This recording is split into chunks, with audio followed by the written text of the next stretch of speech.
Bueno, buenos días. Nuevamente estamos acá en Reuma Javeriana. Estamos acá con un invitado muy especial que es el doctor Julián Velasco. Él es médico general, es de la Universidad Nacional de Colombia y en este momento está haciendo su rural en el CREA, que es el Centro de Estudios de Enfermedades Autoinmunes, en la Universidad del Rosario. Hoy nos va a hablar de un tema supremamente importante que son los anticuerpos en esclerosis sistémica. Entonces, bienvenido, Juli, y bienvenido a tu casa. Muchas gracias, Doc. El título que le colocamos desde el CREA para esta revisión es Anticuerpos en esclerosis sistémica, biomarcadores y asociaciones. Entonces, este va a ser el contenido de la primera parte de la revisión, generalidades de los anticuerpos en esclerosis sistémica, el primer punto, conceptos generales, el rol inicial diagnóstico, los roles como agentes fisiopatológicos y algunos aspectos metodológicos de la toma de anticuerpos. Porque los autoanticuerpos son biomarcadores en la enfermedad de la esclerosis sistémica. Primero, son detectables en suero, son cuantificables en tipología y titulación. Fuera de esto, esta tipología puede darnos luces de algunos aspectos clínicos y de pronóstico del paciente. Hay múltiples descripciones de relaciones entre la positividad de estos autoanticuerpos, sus patrones y características biológicas como clínicas de la enfermedad. En la esclerosis sistémica, hasta un 95% de los pacientes van a ser positivos para algún autoanticuerpo específico. Cuando hablemos durante la revisión de autoanticuerpos específicos, vamos a estar tomando en cuenta estos autoanticuerpos que estamos mostrando aquí en esta tabla, principalmente el anticentrómero, el antitopoisomerasa 1, el anti-RNA polimerasa 3, que sus prevalencias son variables dependiendo de las cohortes donde se estén realizando los estudios, pero son los que se describen generalmente en la literatura como específicos. De esa misma forma, hay otros como el anti-THT0, el U13RNP, el anti-NOR90, que también son definidos como específicos. Ahora, de un 90 a un 95% de los pacientes con esclerosis sistémica también van a ser ANAS positivos. Sé que hay una variación respecto a la prevalencia con los autoanticuerpos específicos, que lo ahondaremos un poquito más cuando estemos hablando sobre los aspectos metodológicos de la descripción de los autoanticuerpos. Siempre que se revise la literatura sobre autoanticuerpos en esclerosis sistémica, vamos a encontrar dos fenómenos importantes. Uno es la doble positividad y el otro es la titulación. ¿A qué nos referimos con doble positividad? Que haya que hayan dos o más autoanticuerpos positivos en un mismo paciente. Sin embargo, la coexistencia de estos dos anticuerpos en la descripción de la literatura suele ser rara, es decir, va a ser un fenómeno poco frecuente encontrar un paciente con positividad para anticentrómero, antitopoisomerasa tipo 1 al mismo tiempo o anti-RNA pol 3 anticentrómero al mismo tiempo. Esto cuando hablamos de los anticuerpos específicos. Ahora respecto a la titulación, y es que el efecto de la titulación solo va a ser importante al inicio de la enfermedad. Es decir, puede que esta titulación varíe durante el progreso de la patología, sin embargo, no va a tener un impacto sobre el valor inicial pronóstico. Es decir, la titulación del autoanticuerpo, el patrón es pronóstico al inicio en su primera detección y tiende a mantenerse estable durante la enfermedad. Menos del 5% de pacientes con esclerosis sistémica tienen doble positividad y menos del 2% van a tener dos o más autoanticuerpos positivos. El rol que tienen los autoanticuerpos en los criterios diagnósticos de la esclerosis sistémica de ACE regular 2013 es de un total de 3 puntos. Aquí lo que se puntúa es que tenga alguno de estos tres positivo. Sin embargo, pues lo que se demarca en esta tabla es el rol ponderante que tiene la clínica por sobre los autoanticuerpos. Vamos a encontrar pacientes que tengan esclerosis sistémica por el amplio dominio clínico, pero pueden tener negatividad para esos tres autoanticuerpos específicos, sin demarcar que no cumplan los criterios diagnósticos para la enfermedad. ¿Por qué han sido importantes las descripciones de los autoanticuerpos en esclerosis? Aquí tenemos un artículo de The Lancet en el cual encontramos con pacientes que tenían el dominio clínico principalmente marcado por Raynaud y veíamos cómo la asociación con los patrones anormales en capilaroscopia más los autoanticuerpos específicos para esclerosis sistémica se relacionaban con el progreso de una serie de pacientes con VEDOS o Very Early Disease Onset Systemic Sclerosis o esclerosis sistémica de inicio muy temprano y el desarrollo a 5 años de cumplir definitivamente los criterios de esclerosis sistémica. Entonces tenemos, por ejemplo, aquí pacientes con autoanticuerpos específicos positivos, más un componente clínico de un patrón anormal en capilaroscopia de los descritos asociados a esclerosis sistémica, temprano, tardío y activo, y que de estos pacientes un 65,9% a 5 años terminaban de manera definitiva con un diagnóstico de esclerosis sistémica. Cuando eran solo ANAs positivos, o sea, anticuerpos antinucleares o anticelulares en las descripciones más recientes de literatura, más el componente clínico de Puffy Fingers, un 79% cumplían 5 años de manera definitiva el diagnóstico de esclerosis sistémica por estos criterios. Cuando era algún autoanticuerpo específico más Puffy Fingers, en 5 años un 94,1%, y cuando fuera a tener autoanticuerpos específicos más algún patrón anormal en capilaroscopia, incluyendo las anormalidades inespecíficas, un 82,2%. Ahora, si tenemos solamente el fenómeno de Raynaud, hay un patrón normal en capilaroscopia y no hay detección de autoanticuerpos específicos, tan solo un 1 a 3% de estos pacientes hacían una transición completa al cumplimiento de criterios de esclerosis sistémica. Es decir, la presencia de los anticuerpos específicos más un dominio clínico es ampliamente sensible para el desarrollo del cumplimiento de la definición diagnóstica de la enfermedad. Mm, los autoanticuerpos no solamente tienen un rol como fenómeno diagnóstico, sino también tienen un rol dentro del componente fisiopatológico de la esclerosis sistémica. Esta es la descripción de la triada clásica del desarrollo de la esclerosis sistémica en fenómenos de fibrosis, fenómenos de vasculopatía, de lesión endotelial persistente y alteraciones en la angiogénesis y de inflamación. Todo esto es marcado en una gran línea de autoinmunidad. Hay un factor de componente genético y medioambiental que predisponen que la persona pueda desarrollar la esclerosis sistémica y dentro de un proceso, por así decirlo, preclínico, algún trigger, puede ser otro fenómeno medioambiental, algún fenómeno exposicional que termina haciendo que haya un progreso hacia la entidad definitiva. Los autoanticuerpos pueden ser elementos que perpetúen el proceso de la esclerosis sistémica como el desenvolvimiento de la fisiopatología de la entidad. Por ejemplo, la formación de inmunocomplejos son un elemento que puede inducir daño endotelial, como puede inducir cambios en el fenotipo de los fibroblastos. Los fibroblastos son una de las células más importantes en la fisiopatología de la esclerosis porque su cambio de fenotipo a miofibroblastos está relacionado con alteraciones en la producción de colágeno, alteraciones en la producción y regulación de los componentes de la matriz extracelular de las metaloproteinasas. Entonces, esa transición puede ser inducida por la interacción de estos inmunocomplejos con el fibroblasto. Y aquí es cuando entra el concepto de los autoanticuerpos con efectos funcionales. Y es decir, el autoanticuerpo no va a ser solamente un biomarcador del fenómeno propio de la autoinmunidad, sino que puede interactuar con diversos receptores, activar o bloquear receptores target, inducir internalización de receptores y neutralizar ligandos, neutralizar antígenos que me pueden perpetuar fenómenos clínicos de la entidad.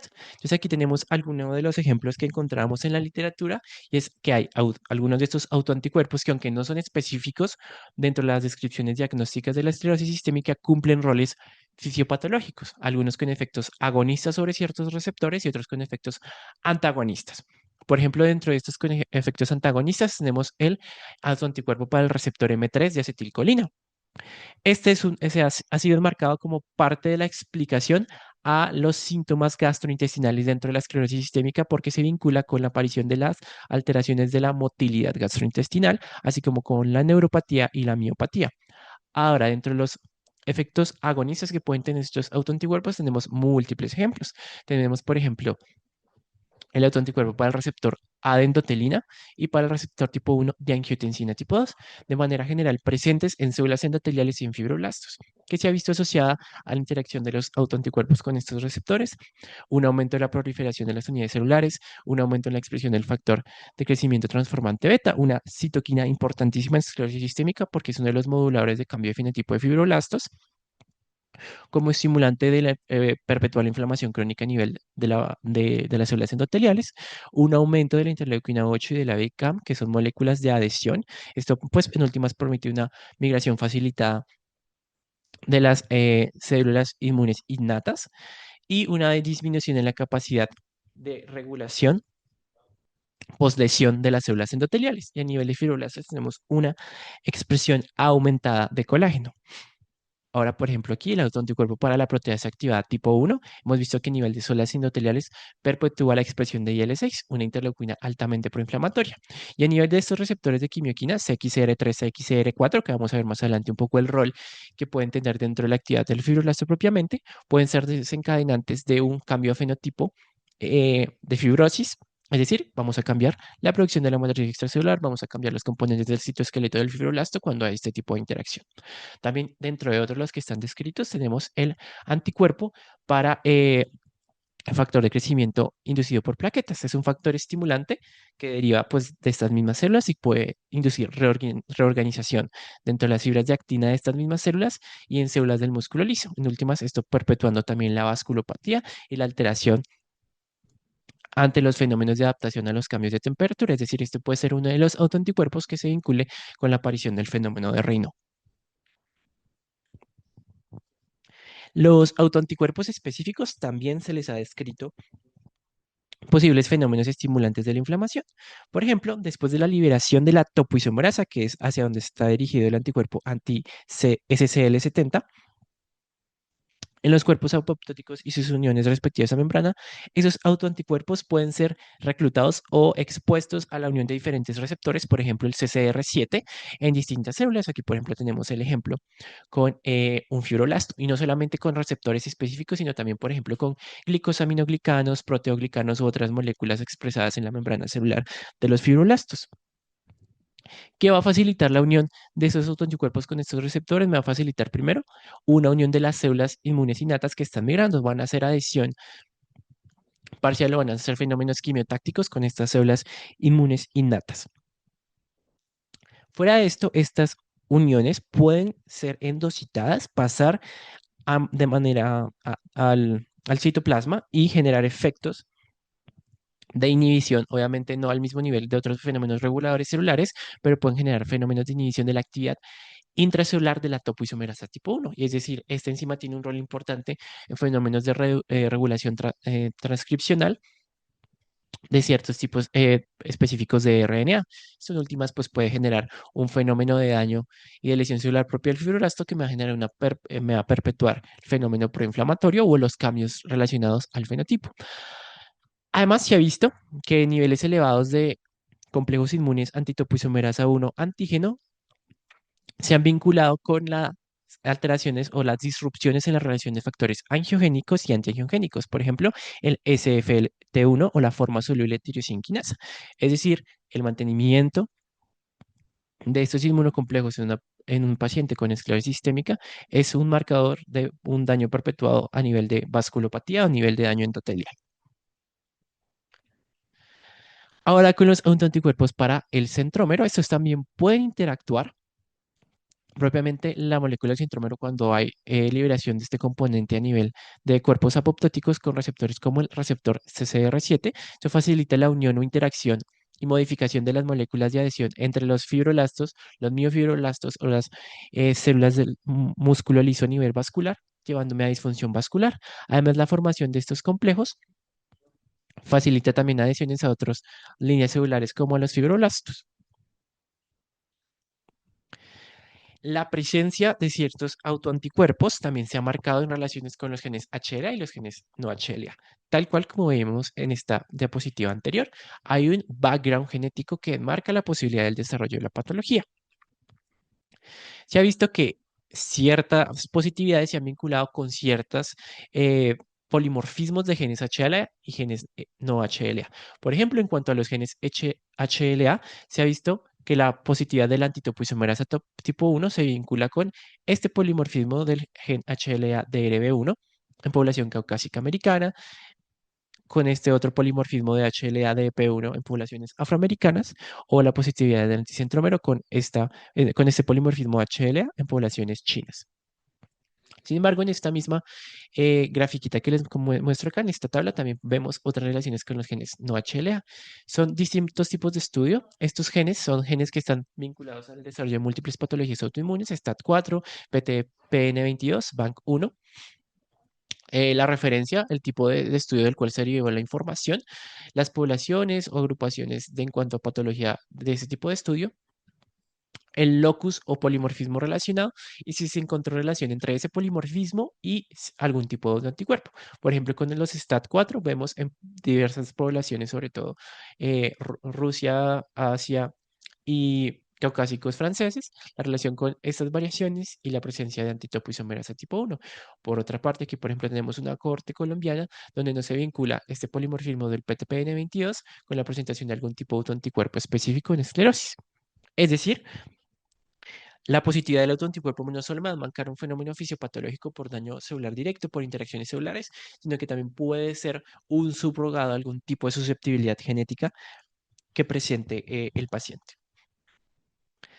Ese es el cuadro o el diagrama que se muestra en ANA Patterns o en el ICAP, que es la institución que se encarga como de estandarizar o regular la descripción y reporte de los anticuerpos antinucleares o recientemente escritos como anticelulares.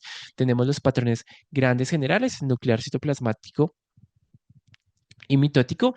Y esto se los muestro más como manera de ejemplo de los algunos autoanticuerpos específicos y patrones que vamos a ir viendo a medida que andemos en los autoanticuerpos. Respecto a los aspectos metodológicos, es importante decir que existen limitaciones variadas en la disponibilidad de estas mediciones, como en ciertos elementos del reporte, de la estandarización en ciertas instituciones, sobre todo en países como Colombia. Sin embargo, lo ideal o lo que recomienda la mayoría de literatura es iniciar con los anticuerpos antinucleares. ¿Son positivos o son negativos? Si son positivos, lo ideal es que este paciente se le pueda hacer una descripción más específica de el tipo de autoanticuerpo. Esto se puede realizar mediante técnica ELISA. Es decir, pacientes con ANAs positivos deberían ser valorados para autoanticuerpos específicos. Hay algunos que tienen una relación que casi siempre va a ser igual, como va a ser el patrón AC3, con que sea un patrón positivo por ELISA para anticentrómero, para un ACA, pero podemos tener pacientes que sean negativos a esta ELISA después de tener unos anticuerpos antinucleares positivos. Y eso se puede ver a que muchos de los sets disponibles para la valoración de estos tipos de anticuerpos aún no tienen especificado o descubierta la molécula o el componente celular para el cual es dicha positividad antinuclear. Aunque muchos patrones ya han sido asociados con ciertos autoanticuerpos, hay algunos en los cuales la detección no resulta ser así y puede deberse a que esa molécula, ese punto de daño, ese antígeno aún no ha sido descubierto o descrito. Aquí en esta tablita podemos observar cuáles son las principales vinculaciones de el patrón por la clasificación ICAP y el antígeno relacionado. Por ejemplo, un patrón AC8, nuclear homogéneo con PMSCL75, PMSCL100, THT0, un patrón AC9 con el antifibrillarina, un patrón AC10 con el RNA polimerasa tipo 1 con NOR90. Aquí otros que son sobre todo de overlap en miocitis, RNA polimerasa 3 con AC5 y el pues AC3 con el antígeno para SEM-A o la proteína de centrómero tipo A y la proteína de centrómero tipo B. Bueno, después de haber descrito como estas generalidades de los roles fisiopatológicos y diagnósticos como de biomarcador que pueden tener los autoanticuerpos, vamos a proceder a hablar de manera independiente de algunos de ellos. Anticentrómero, antitopoisomerasa tipo 1, RNA POL3, los U1, U3 RNP, antinor90, anti-THT0. Primero tenemos al que es más prevalente y es el anticentrómero o el ACA. Su frecuencia es de alrededor del 30% en pacientes con esclerosis sistémica y es una frecuencia mayor sobre todo en poblaciones caucásicas que en algunas cortes afroamericanas y asiáticas donde la prevalencia puede disminuir un poco. ¿Cuál es el antígeno de este anticuerpo? Las proteínas del centrómero, sean SEM-A, SEM-B o SEM-C. Hay múltiples proteínas del centrómero, pero el epítope mayor, el epítope principal de detección es la proteína SEM-B que dentro del complejo del centrómero, que es como este complejo proteico de attachment entre eh, las uniones a las fibras del ADN y a otros elementos proteicos en el proceso de división celular. Esta proteína SEMB es la que se encarga de la unión del DNA a su región terminal y que va a facilitar un poco la separación de estos elementos de los complejos del ADN. Hay más proteínas asociadas, como les contaba, SEMD, SENF, SENH, pero su reactividad no ha sido específica para esclerosis sistémica. Algunas precisiones sobre estos elementos que son los que se suelen detectar, y es que los test disponibles en el mercado sobre todo detectan SEM-B y SEM-A. SEM-A es como se describe en la literatura como el marcador epigenético de las proteínas del centrómero. Eh, es parte del elemento de definición de dónde se va a formar el cinetocoro, que es este punto final de disrupción en la división celular, como va a ser un marcador de asociación a las proteínas de las histonas. Ya el complejo definitivo constitutivo y el mayor es el SEM-B, que se va a unir a las secuencias específicas del ADN llamadas SEM-PVOX, donde pues, en última se va a anclar el proceso de separación. Aquí en esta grafiquita podemos ver como un poquito mejor explicada cómo estas relaciones, cómo está el complejo de cinetocoro, la ubicación de los complejos proteicos de SEM-A, de los complejos proteicos de SEM-B y SEM-C, y cómo van a ver estos fenómenos de separación del ADN. Hay complejos externos proteicos también asociados al complejo del cinetocoro que facilitan la unión a los microtúbulos que van a ser los elementos del sitio esqueleto que en últimas generan la separación, como otras moléculas que se encargan de las líneas de regulación, como es el MSI2 complex. ¿En qué se ha visto asociación la positividad del anticuerpo anticentrómero con las relaciones clínicas en la esclerosis sistémica? Y lo principal es que es un marcador de fenotipo limitado. Cuando hablamos de fenotipo limitado, hablamos de que la extensión del daño a nivel cutáneo compromete rostro y compromete los elementos distales y manos del paciente. También se ha visto que se asocia con una mayor duración del fenómeno de reino a nivel de episodio, con una progresión más lenta a nivel de años, a nivel de la rigidez hacia el dominio cutáneo. Es decir, si se le hacen controles de MROD, evaluación de la esclerosis, de la esclerodermia del paciente, vamos a notar que la progresión es más lenta comparado con otros subtipos. Es decir, estos pacientes tienen una mayor cantidad de tiempo entre el onset de la enfermedad y lograr ese puntaje pico en el MROD. Estos pacientes tienen menores complicaciones vasculares distales, menor prevalencia de úlceras digitales, de pitting scars y también de contracturas a nivel de tendones. Estos pacientes tienen mayor prevalencia de calcinosis, de trastornos de la motilidad esofágica y del componente pulmonar, que es uno de amplia relevancia para la mortalidad en esclerosis sistémica, es sobre todo marcado por la presencia de hipertensión arterial pulmonar sin enfermedad pulmonar intersticial.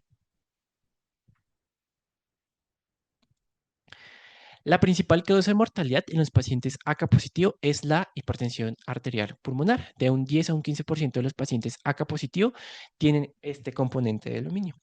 Aquí tenemos un estudio, es un estudio de una corte francesa muy grande, donde vemos una curva de supervivencia a los 5, 10, 15 y 20 años, comparando los pacientes AK positivo con los pacientes AK negativos, donde observamos claramente la mayor supervivencia de los pacientes AK positivo con una significancia estadística remarcable. Esta supervivencia se puede solapar con múltiples otros estudios, sobre todo cuando se compara con pacientes triple negativos, es decir, pacientes que son negativos para AK, topoisomerasa tipo 1 y hernia Pol 3, como positividad para otros autoanticuerpos que no poseen positividad para el anticentrómero. También se ha visto una asociación negativa con el compromiso cardíaco, con la presencia de crisis renal esclerodérmica, otros compromisos renales, proteinuria en rango subnefrótico, glomerulonefritis e enfermedad intersticial pulmonar. Pero, como lo veíamos adelante, es decir, solo los pacientes anticentrómero positivos son de fenotipo limitado, pues resulta que no, que un 2 o un 7% de los pacientes con esclerosis sistémica difusa pueden tener positividad para anticentrómero.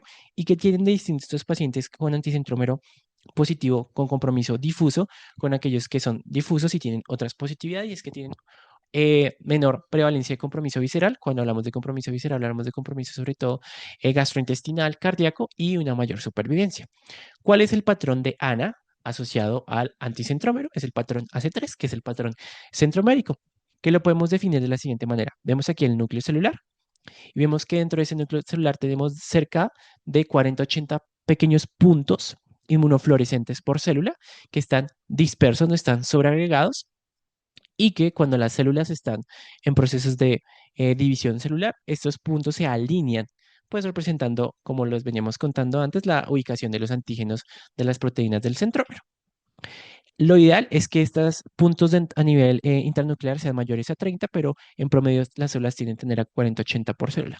Estas células que están en procesos de división son cromatina positiva, es decir, el material genético también se tiñe, obviamente por los solapamientos que tienen las proteínas con el material genético, donde está el antígeno de este anticuerpo. Ahora hablamos de los antitopo 1 o antitopoisomerasa tipo 1. ¿Por qué solo tipo 1? Las topoisomerasas son enzimas nucleares encargadas de facilitar la replicación del ADN, liberar la tensión del ADN durante este proceso replicativo. Sin embargo, hay varios tipos de topoisomerasa, principalmente dos, el tipo 1 y el tipo 2. Las tipo 1 son las relacionadas a alterar esta estructura terciaria del ADN, relajar eh, el solapamiento de las hebras, y las tipo 2 tienen otros fenómenos de modificación sobre el ADN. Sin embargo, los específicos para esclerosis sistémica son los topoisomerasa tipo 1. El topoisomerasa tipo 2 se ha visto en múltiples enfermedades autoinmunes. Eh, ¿Por qué no debería nominársele hoy en día como CCL70, aunque la mayoría de sets comerciales la describen así? Y es que inicialmente se le llamaba SCL70 por el peso del epítope principal de detección, que era de 70 kilodaltons. Sin embargo, se ha visto que la unión del autoanticuerpo no solamente está marcada por este epítope mayor, sino por otros epítopes que son de menor peso molecular. Así que pues este nombre de SCL70 puede ser un poco puede hacer un poco de misleading respecto a la detección correcta que se tiene sobre el antígeno. ¿Cuáles son las relaciones clínicas? La prevalencia es variable dependiendo de las cohortes que estemos revisando, del 35 al 70%, y casi siempre vinculado con esclerosis sistémica difusa. La esclerosis sistémica difusa tiende a ser más prevalente en cohortes afroamericanas, asiáticas y latinas, y pues con esto mismo esta positividad es mayor en estas mismas cohortes. ¿Qué relaciones hemos visto además pues, del fenotipo difuso? Y es que estos pacientes tienden a tener mayor prevalencia de úlceras de isquemia digital, de contracturas y de compromiso osteomuscular marcado por eh, artralgias persistentes o compromiso de síntomas similares a mialgias y miositis. Tienden a tener un mayor intervalo, a tener menores intervalos en la presentación de los síntomas iniciales y el desarrollo de los síntomas sistémicos, es decir, dentro del onset definitivo de la enfermedad y la presentación de estas complicaciones mayores hay menor relación de tiempo comparada con otros tipos de positividades, sobre todo con el anticentrómero. Son pacientes que por diferentes scores de valoración de discapacidad tienen a tener mayor discapacidad, obviamente también en solapamiento con tener el mayor compromiso de contracturas y osteomuscular. Son pacientes que tienen mayor prevalencia de compromiso miocárdico, sobre todo alteraciones de la conducción cardíaca. Y una de las más relevantes es una mayor probabilidad de enfermedad pulmonar intersticial, patrón restrictivo en las pruebas de función pulmonar, persistencia de disnea cuando se comparan con los pacientes AK positivo, con los anticentrómero positivo.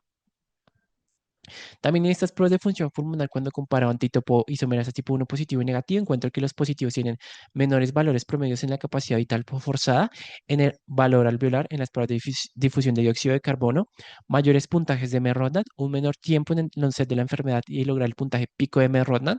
Recordemos que el puntaje del M-Rodnan es un marcador subrogado que nos pueda también hablar del compromiso sistémico. A mayor compromiso cutáneo, también hay una mayor relación del compromiso sistémico. Tienen menor supervivencia, es decir, el escalamiento de la fibrosis es más rápido con todas las complicaciones en las descripciones de esclerosis sistémica que se ha visto.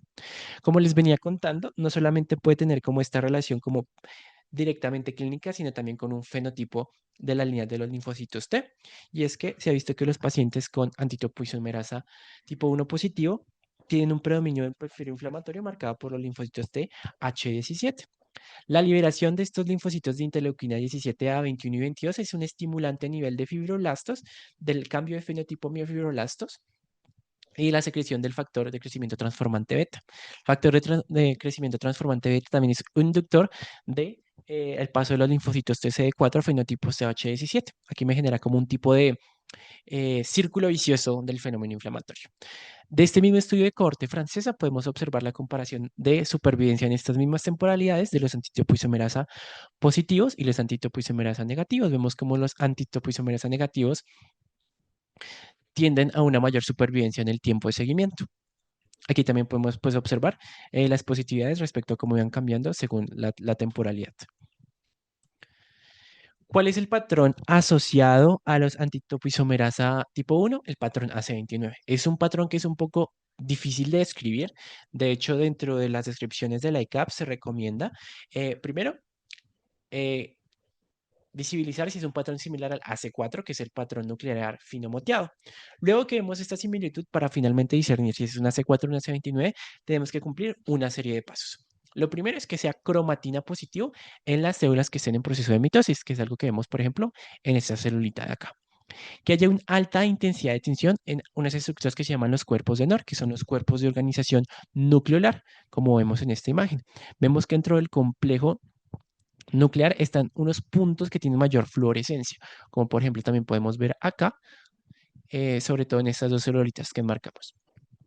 Pueden llegar a tener tinción citoplasmática leve, pero generalmente tiene a ser difusa, como vemos por ejemplo en estas zonas, en estas zonas, en estas zonas, comparado por ejemplo aquí que es leve y difusa con esta donde definitivamente casi no se puede ver la tinción citoplasmática y que esta tensión nuclear tiene que ser puntiforme, como observamos dentro de estos núcleos de estas células.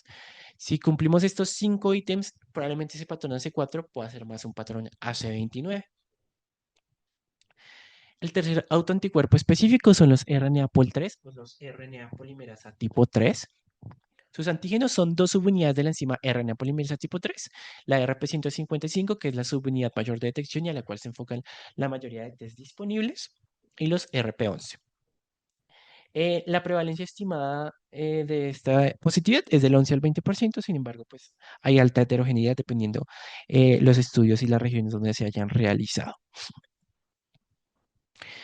Eh, Debido a los mecanismos de actividad de la RNA polimerasa tipo 3, se ha vinculado también con la topoisomerasa tipo 1, en que tiene un fenómeno fisiopatológico de susceptibilidad directa, porque pues esta enzima es muy importante para fenómenos de regulación transcripcional.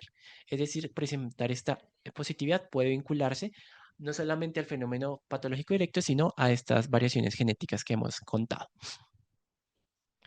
En cuanto a las relaciones clínicas, pues vemos que la prevalencia es menor que el antitopoisomerasa y que el anticentrómero. Por ejemplo, en la cohorte EUSTAR, que es una de las cohortes más grandes en estudios de esclerosis sistémica, el 58% de los pacientes positivos para RNA polimerasa tipo 3 son de patrón de esclerosis sistémica difusa.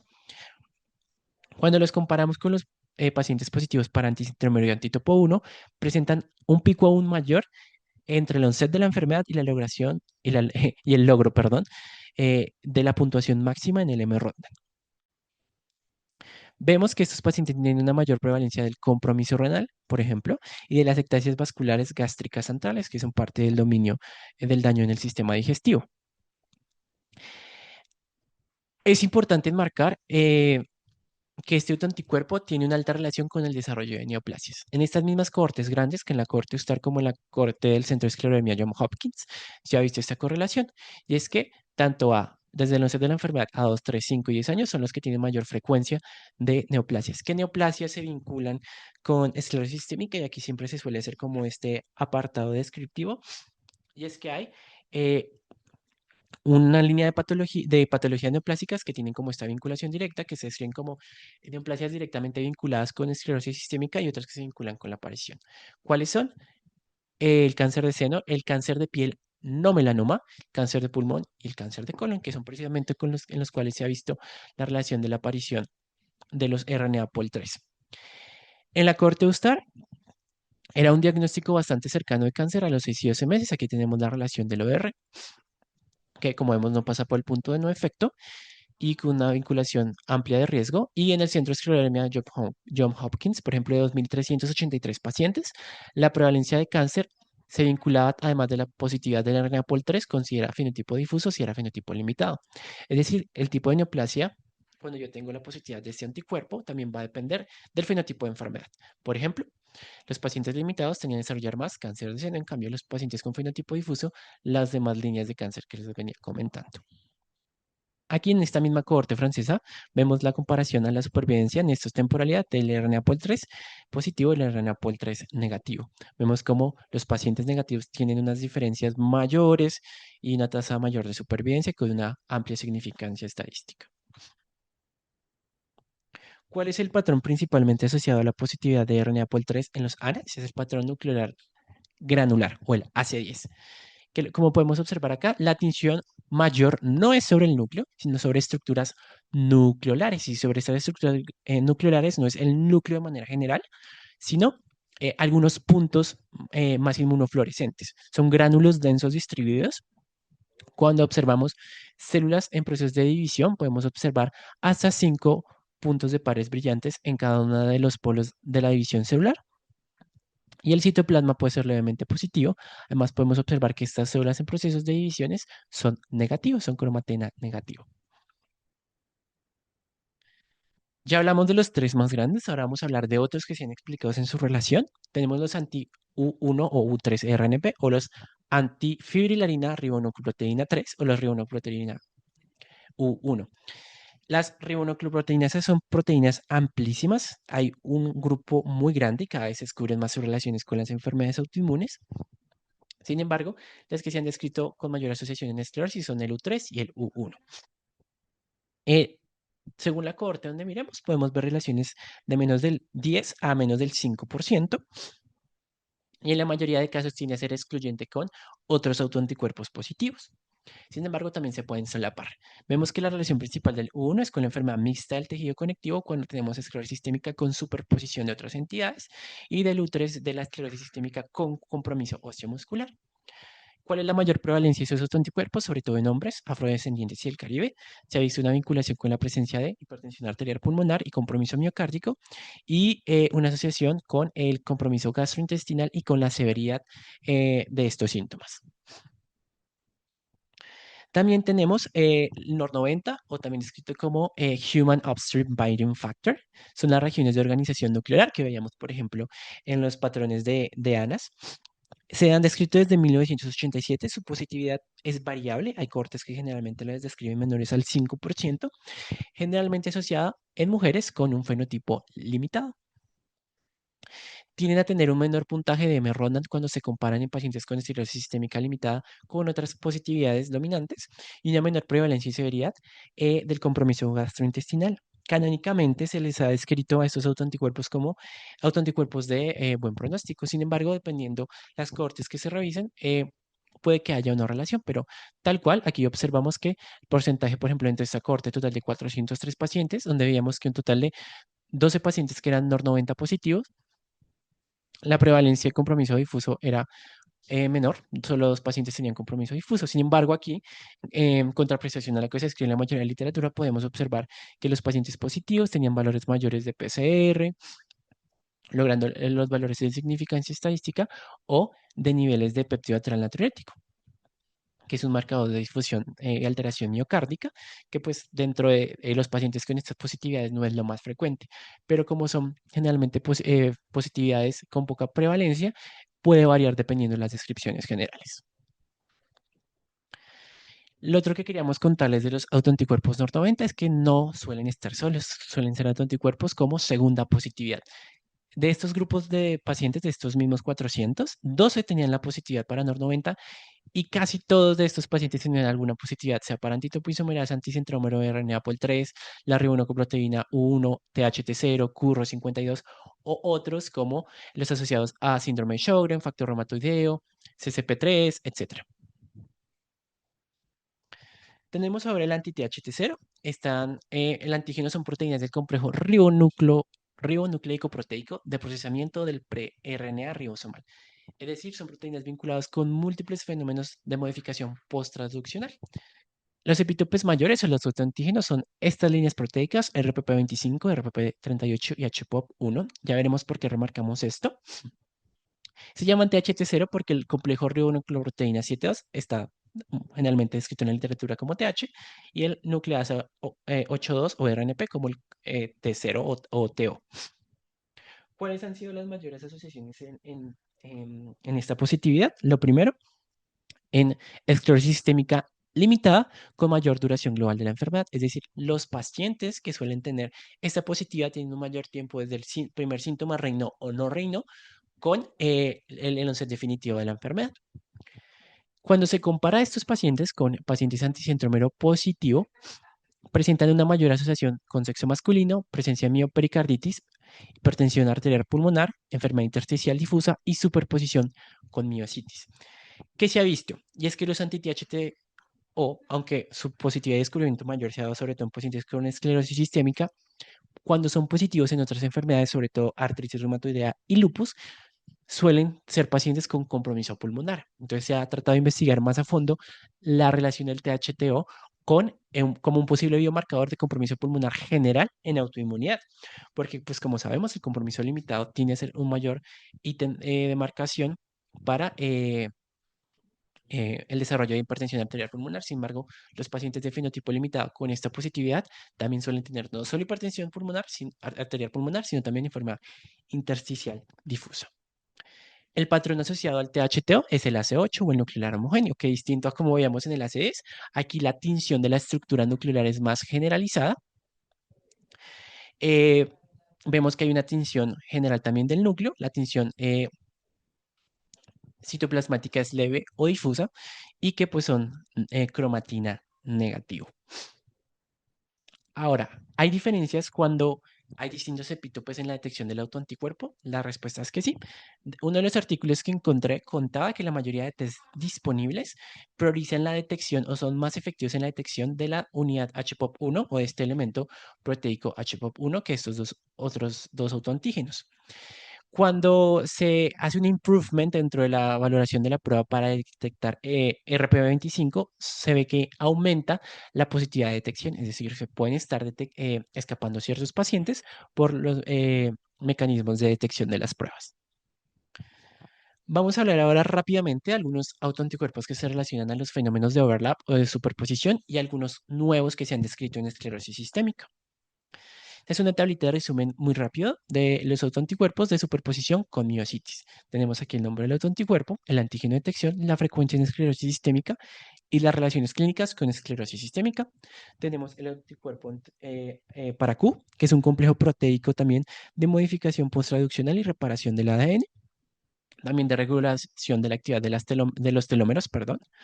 Tiene dos subunidades de detección, P70, P80. No es específico de esclerosis, es específico en detección en enfermedades del tejido conectivo y según las diversas cohortes de una positividad del 2 al 7%. En la cohorte Eustar se vio que la relación de positividad era con sinovitis, contracturas, progresión más lenta del daño vascular, presentación de enfermedad intersticial difusa y como les veníamos pues diciendo, el overlap con miositis. El complejo de proteínas del exosoma nuclear o la positiva para PMSCL, que es polimiositis esclerodermia, que es un poco de donde viene este nombre, no es de nuevo, no es específico para esclerosis, menor al 5% en varias cohortes. Se ha visto que cuando la detección es sobre la unidad 75 se vincula más con miositis que cuando la detección es sobre la subunidad 100, que cuando es sobre la subunidad 100 hay una mayor prevalencia del fenómeno de calcinosis, globalmente asociadas con una enfermedad pulmonar intersticial, compromiso gastrointestinal y peores outcomes en los primeros 5 años tras onset de la enfermedad.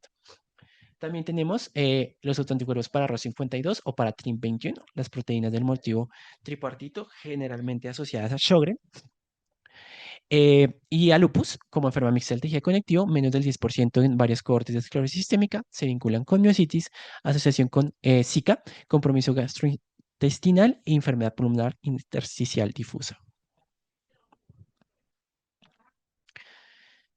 Este estudio que les muestro acá compara las mediciones de estos autoanticuerpos de overlap, cuáles son los más prevalentes. Y pues se contrasta primero lo que vemos de manera general en una población de esclerosis sistémica, el predominio es el compromiso del sexo femenino. Estos pacientes que tienen estos anticuerpos overlap con miositis tienden a ser sobre todo de fenotipo difuso. Aquí vemos las primeras positividades, anticentrómero, antitopoisomerasa tipo 1 como la principal primera positividad y anti-RNA pol 3 también. Entonces aquí vemos que esto parece una descripción de un fenotipo sobre todo difuso. Tenemos mayor línea de compromiso también por enfermedad pulmonar intersticial, compromiso gastrointestinal. ¿Y qué vemos? Cuando miramos los autoanticuerpos de overlap, la principal positividad, como lo veíamos también en la tabla, es para anti-RO52, seguida, por ejemplo, las positividades para PMSCL y las positividades para Q. Ahora, en cuanto a los nuevos autoanticuerpos que han sido descritos, tenemos aquí varios, hay muchos más, pero les traje principalmente estos. De nuevo aquí el autoanticuerpo, el antígeno, la frecuencia en la presentación en cohortes y las correlaciones clínicas. Tenemos los anti-E1F2 beta o Eukaryotic Initiation Factor 2 beta. Es un gran complejo proteico de 5 subunidades, que es un punto de control vital en la síntesis proteica y regula la transcripción de múltiples proteínas en respuesta al estrés celular. Se ha descrito en cohortes británicas y americanas. Esta es la positividad, por ejemplo, en esta cohorte británica de 7 sobre 548. Sin embargo, hay pocas cohortes de exploración. En estas cohortes que se ha visto, suelen ser pacientes que eran descritos antes como triple negativos, no tenían positividad ni para ACA, ni para topo 1, ni para RNA pol 3. Eran hombres con esclerosis sistémica difusa y con compromiso pulmonar intersticial. También tenemos el anti-RVL12 o las proteínas de la familia ATPasa helicasas. Son proteínas que tienen múltiples funciones, pero son sobre todo remodeladores de la cromatina. Menos del 2% en cortes asiáticas y norteamericanas y en quienes se han descrito de nuevo pacientes triple negativos, hombres con esclerosis sistémica difusa, compromiso cardíaco, gastrointestinal y overlap con miositis. También tenemos los antirribonucleoproteinasas pequeñas U11-U12. ¿Te acuerdan cuando hemos hablado del U1 y el U3 que se veían en enfermedad mixta del tejido conectivo? Pues se han empezado a estudiar los demás miembros de esta familia de ribonucleoproteinasas en esclerosis. Menos del 3% en cortes norteamericanas y europeas. Tenemos que son pacientes triple negativos con enfermedad pulmonar intersticial, un número aumentado de episodios de Raynaud por semana, compromiso gastrointestinal severo por escalas de funcionalidad, remarcado así no solo por número de episodios, y overlap con miositis. También tenemos los anti-BIC 2D o la proteína bicaudal 2D, es una proteína que se asocia a fenómenos de modificación del citoesqueleto, sobre todo la unión dineína-actina. Según varias cohortes, de un 1 a un 3% de prevalencia. Y en quienes se dio positivo, pacientes con esclerosis sistémica difusa, con enfermedad pulmonar intersticial, miositis y una primera positividad para anticentrómero. Sin embargo, hay múltiples otros autoanticuerpos asociados que se pueden solapar con otras enfermedades autoinmunes sin ser definitorias de que también cumplan para ese otro elemento de esa otra enfermedad autoinmune. Tenemos los antiproteínas carbamiladas. La modificación de proteínas no es un fenómeno exclusivo de la artritis reumatoidea, sino que también se puede ver en otras enfermedades. Los antivinculines en relación con el desarrollo de las manifestaciones gastrointestinales, los anti-AKT3, los anti-PIP4, 4K2 beta, con el desarrollo del compromiso tanto de fibrosis pulmonar como cutánea, los que les venía contando acá, los antianexina, antigefirina que se ha marcado sobre todo para el desarrollo de los síntomas gastrointestinales, los anticélula endotelial, los antirreceptor de angiotensina tipo 2, también para el daño microvascular, los antifosfolípidos, es decir, nuestro paciente con esclerosis sistémica, fuera de que tenemos que buscarle los anticuerpos específicos para las líneas de pronóstico, definición de onset de la enfermedad. Hay múltiples autoanticuerpos que, más que roles de biomarcador diagnóstico, tienen roles fisiopatológicos que pueden ser detectables en ello. Respecto al efecto que tengan ya sobre compromisos de ciertos dominios de la enfermedad, sobre la prevalencia en distintas cohortes, sus relaciones con los fenotipos de esclerosis sistémica, hay que ampliar los estudios sobre todo en estos autoanticuerpos que siempre se han marcado como son en la línea de positividad con ciertos fenómenos patológicos o que son o que pueden negativizarse después de una temporalidad, como son los antifosfolípidos. Me parecía curioso que cuando leía sobre los nuevos autoanticuerpos en esclerosis sistémica, casi siempre las descripciones eran en los pacientes que eran triple negativos. Entonces, lo primero es que en la literatura hay como una pelea respecto a lo que yo defino como triple negativo. Y aquí vale hacernos la pregunta, ¿existen realmente los perfiles negativos? Muchos estudios han notado que estos pacientes triple negativos, que suelen ser pacientes con compromiso de esclerosis sistémica difusa, negativos para centrómero, topoisomerasa y RNA pol 3, tienen positividades para estos nuevos autoanticuerpos. Algunos estudios realizados en Estados Unidos y Alemania indican que estos perfiles negativos suelen vincularse sobre todo en hombres, con menor compromiso por vasculopatía en número de episodios como en intensidad de los síntomas, mayor severidad de síntomas gastrointestinales y peor pronóstico por compromiso pulmonar, tanto por presentación de hipertensión arterial pulmonar como enfermedad pulmonar intersticial y overlap con miositis. Lo que les comentaba es que las definiciones respecto a la negatividad varían según los estudios. A veces solamente nos quedamos con que sean triple negativos o a veces nos quedamos con que sean negativos para todos los autoanticuerpos específicos. Y es precisamente en estos pacientes de perfiles negativos donde debe ahondar la investigación. Puede que la prevalencia sea baja, pero pueden darnos nuevas luces tanto sobre la fisiopatología de la esclerosis sistémica, sobre elementos biomarcadores de pronóstico, diagnóstico y fenotipo clínico. Como mensajes finales, pues lo primero es que los autoanticuerpos definitivamente son biomarcadores en la esclerosis sistémica. Me hablan de pronóstico, me hablan de fenotipo y me hablan de daños por dominio. Sin embargo, son complementarios a la clínica, porque la esclerosis sistémica es una enfermedad de diagnóstico por dominio clínico. Como vimos en los criterios diagnósticos, aunque la positividad de los autoanticuerpos específicos me marca 3 puntos, el paciente igual puede tener el diagnóstico por los demás elementos clínicos. Entonces, debo tratar de solapar el laboratorio y la clínica para dar como una mejor descripción de estas variables biológicas y clínicas que tienen los pacientes.